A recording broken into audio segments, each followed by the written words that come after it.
limit our contingent to 13 Jamboree units. Most or all of you will recall that we were at 13 Jamboree units plus 2 patrol units, so basically 13 and a half Jamboree units. They have said, and we've challenged that unsuccessfully, that we have to get down to 13. So we're now in the process of examining how we're actually going to do that.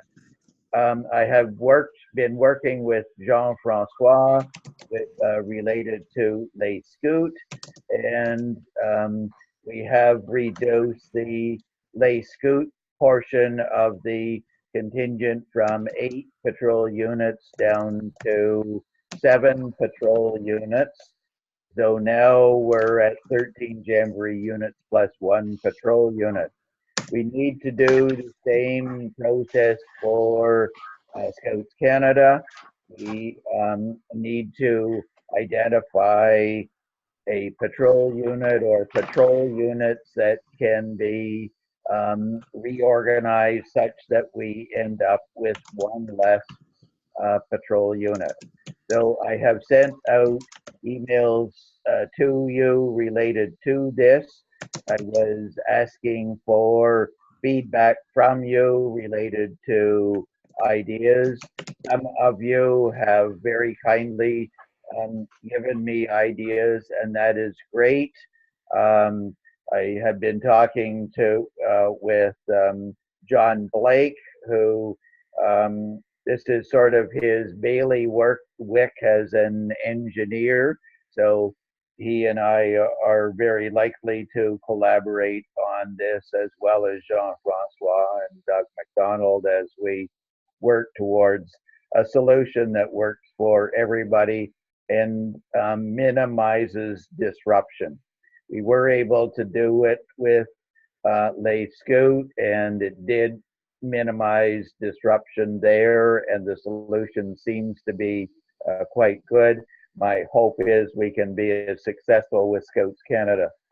So just a heads up that we're working on this, and we will not make any move of anybody without consulting with leadership and families that would be involved. So it may require a whole bunch of phone calls or communications, but we will make those so that people understand and are at least comfortable with whatever the situation is.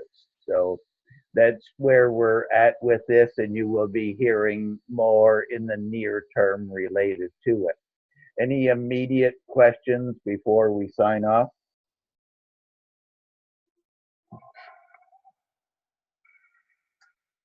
There's questions in the chat box, Barry. Yeah, I can't see the chat box, so I'm depending upon somebody else to tell me when a question comes in there. Okay, so one of them is, are you looking at adding 1 more person per unit, that kind of idea? And another question is, can 1 patrol unit join an international unit?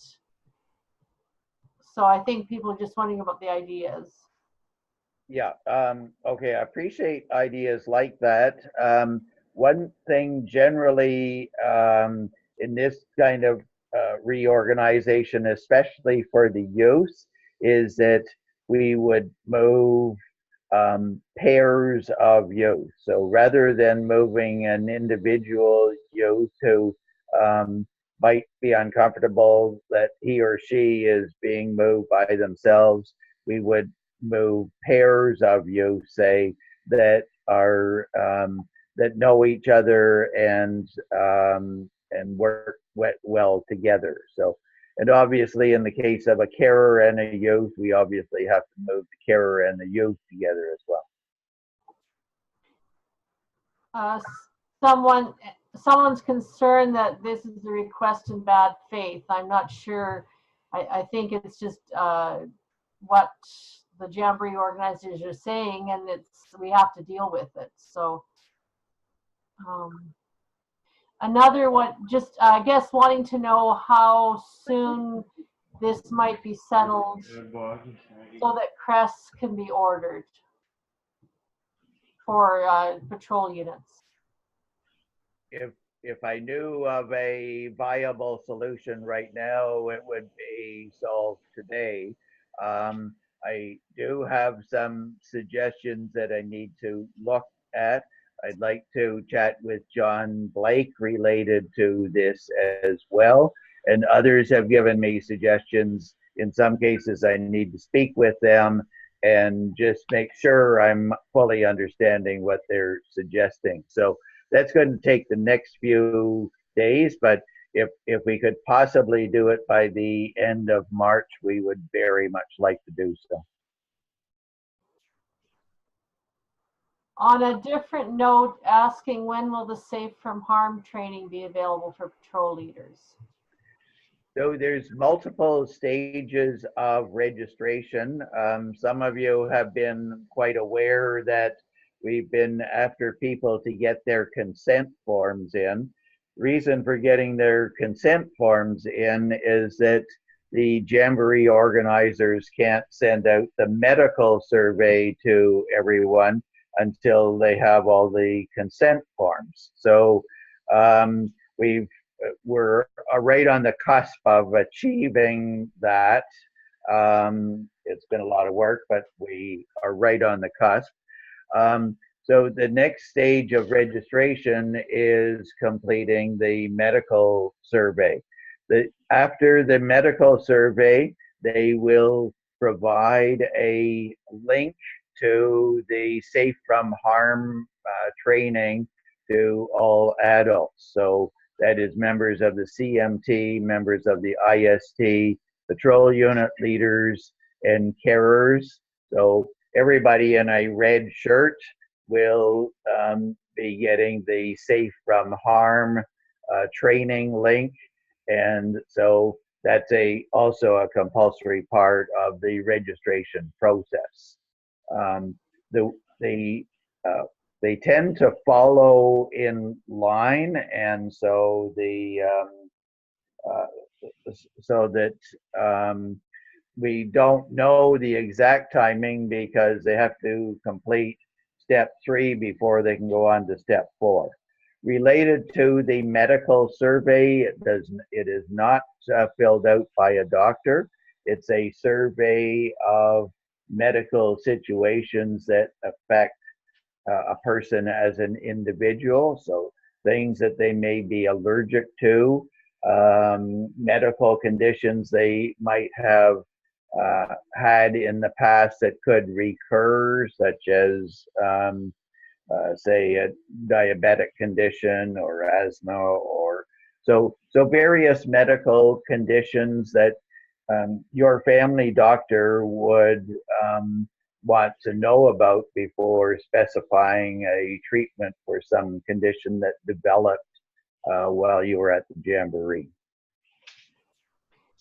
Related to that, is there going to be another form for WJ that has to be filled out by a doctor after the one we've had done for the Canadian contingent? No, there is only one form that has to be filled out by a doctor, and that is the one they already have, which is called the Health and Fitness Declaration Form. And back to the number of units, does this mean that no more youth can sign up to go to WJ? No, it actually doesn't. One thing that we were advised is that we can actually have some Jamboree units that have 41 in them.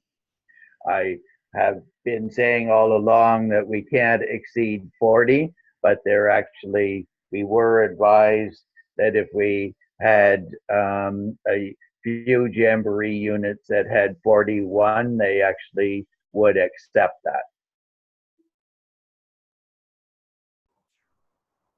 I think that's all I'm seeing, Barry. Chris has answered a couple right in the chat box, so I think that's all I'm seeing. Okay, thank you. That's a big help. I appreciate you. Great, appreciate you doing that. So I think we can wrap up for tonight. Again, thank you all for being here. I hope this has been helpful to you. In some cases, we've been covering things early so that you know that these will be coming in the future and that you do need to be prepared for them. In some cases, we've been talking about things that are more imminent in terms of their impact.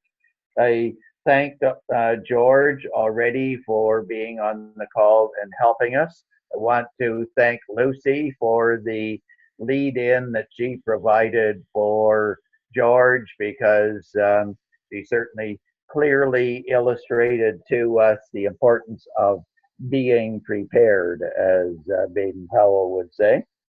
I want to thank Chris for the lead in to Tracy's presentation. Both the lead in and Tracy's presentation were great. Personally, I learned a lot myself, which has been quite beneficial. And hopefully everyone else feels in a similar situation. Doug, thank you very much for the presentation on the tour permits. You clarify where and how that needs to be used and the importance of it and the value of it. So thank you very much. Chris, thank you for the information on travel insurance. It's vital that we have that duck as a part of the ducks in a row, so to speak. So thank you all. The next presentation will be closer to the middle of April, so I think it's either 3 or 4 Sundays from now. This month we were delayed because we were trying to avoid the school break, so we were delayed a week from what we would normally do. But next month we should be able to, I think, get back onto track of being the Sunday closest to the middle of the month. Barry, it's Doug. Can I stick one last piece of information in for folks? Go for it. I just, while you've been talking, I've been on the email with Alameen Pirani on the World Jamboree, and early in April, the Safe from Harm training is going to be released to all adults. They're just doing some final online testing to make sure it's working. So it'll be early April. They'll have Safe from Harm training before the medical forms are finished. Okay, that's fine. Good. Thank you for letting us know that. Okay, with that, thank you. Everyone. Hey, Barry, just before you go, I have a request. Anyone that I just wanted to remind people that if you're interested in the pre-Jamboree camp for Ontario, that it's the deadline we have is for March 30th, I think is when we wanted to get the numbers. So there's another week yet to go. So if anybody that's from Ontario wants to stay on the call for a minute to talk about the pre-camp at DIBC, I'm happy to stay on. Otherwise, everybody else can sign off. Okay, thank you. Good night, those signing off, and I'll say good night to the rest in a couple of minutes.